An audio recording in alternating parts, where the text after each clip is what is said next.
ফিলিস্তিনের মতো বিদ্যমান বাস্তবতা কেবল আরব কিংবা মুসলমানদের জন্যই উদ্বেগজনক নয়, বরং তা সমগ্র মানব জাতির জন্যই উদ্বেগের বিষয়।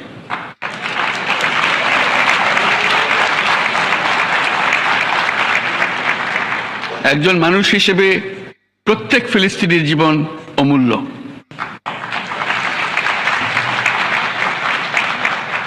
ফিলিস্তিনের জনগণের বিরুদ্ধে যে মানবতা বিরোধী অপরাধ হচ্ছে তার জন্য সংশ্লিষ্ট সকলকে দায়বদ্ধ করতে হবে।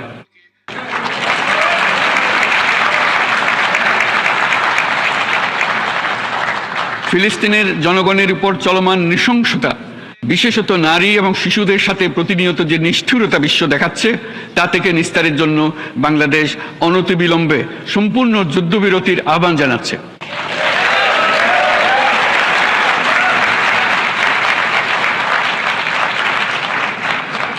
দ্বিরাষ্ট্রভিত্তিক সমাধানেই মধ্যপ্রাচ্যে টেকসই শান্তি আনতে পারবে।